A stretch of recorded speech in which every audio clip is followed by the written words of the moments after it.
எதுக்கு இந்த காசுன்னு கேட்டேன். வெள்ளத்துல எல்லாம் அடிபட்டு உதப்பட்டு இருக்கிறீங்களே, உங்களுக்கு கவர்மெண்ட்ல இருந்து நிவாரண நிதி கொடுத்துறாங்கன்னாங்கம்மா. நான் சொன்னேன் எங்க ஊருக்கு எவ்வளவு நான் ஒதுக்கிறாங்கன்னு கேட்டேன். ஒரு 1.5 கோடி ரூபாய் இருக்கேன்பா அப்படின்னாங்க. ஒரு 50 லட்ச ரூபா ஒதுக்கிருந்தா எங்க ஊருக்கு ஏரி குளம் சைடு கவா பள்ளமான இதெல்லாம் மேடான பகுதி ஆக்கி விட்டுருக்கலாமே. எதுக்கு நான் 6000 ரூபாய் ஆளுக்கு கொடுக்குறீங்க, கொடுக்காதீங்க அப்படின்னு சொல்லி கேட்டாமா.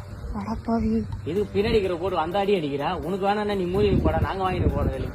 நான் பக்கத்துல நானே வச்சிருந்திருப்பேன். உனக்கு தான் வாய இதே மாதிரி வாங்கி தான் பண்ணாம பாடுறது. நீங்களாம் தான் சொல்லி திருத்தணும்.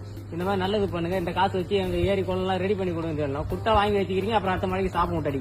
சென்னையில் மழையால் பாதிக்கப்பட்ட மக்களுக்கு நிவாரணமாக ரூபாய் 6000 தமிழக அரசு வழங்குவதை குறித்து இளைஞர் ஒருவர் கலாய்க்கும் தோணியில் நடித்து காட்டி மக்களை சிந்திக்க வைக்கும் செய்தியை கூறியுள்ளார்.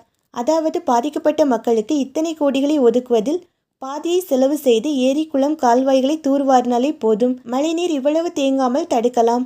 அதை விட்டுவிட்டு பணத்தை கொடுப்பது அடுத்த முறை மழை பெய்யும் போதும் மக்கள் தண்ணீரில் மூழ்க வேண்டியதுதான் என்று அந்த இளைஞர் கூறியுள்ளார். இதனை குறித்து இணையவாசிகளும் பாதிப்பு வரும் நேரத்தில் பணத்தை தந்து அதை சரி செய்து விடலாம் என்ற சிந்தனையில் இருக்கும் திமுகவினர் அந்த பாதிப்பை முழுமையாக வராமல் தடுக்க ஏன் யோசிக்கவில்லை என்று கேள்விகளை முன்வைத்து வருகின்றனர். சென்னையில் புயலின் காரணமாக கனமழை பெய்யும் என்று வானிலை ஆய்வு மையம் முன்கூட்டியே அறிவித்த போதும் திமுகவினர் ரூபாய் 4000 கோடி செலவில் மழைநீர் வடிகால் பணிகளை முடித்திருப்பதாகவும் அதனால் சென்னை மக்கள் பயப்பட வேண்டாம் என்று கூறினர். இதை நம்பியிருந்த மக்கள் முதல் நாள் மழைக்கே சென்னை தண்ணீரில் மூழ்கியதும் புரிந்து கொண்டனர் திமுகவினர் தங்களை ஏமாற்றிவிட்டதை.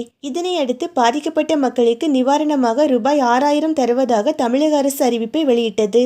இதனால் ஆத்திரமடைந்த பொதுமக்கள் மழைநீர் வடிகால் பணிகளை சரியாக செய்திருந்தால் வீடுகளுக்குள் தண்ணீர் புகுந்து பொருட்கள் சேதமடைந்திருக்காது. இத்தனை காலமாக சிறுக சிறுக சேமித்து வைத்து வாங்கிய பொருட்கள் எல்லாம் தண்ணீரில் மூழ்கி வீணாகி உள்ளது. இந்த 6000 ரூபாயை வைத்து எதைதான் வாங்க முடியும் என்று திமுகவினருக்கு கேள்வி எழுப்பி வருகின்றனர். மழை வருமுன் முறையான முன்னெச்சரிக்கை நடவடிக்கைகளை மேற்கொள்ளாமல் தற்போது பணத்தை கொடுத்து மக்களின் வாயை திமுகவினர் அடைக்க பார்க்கிறார்கள்.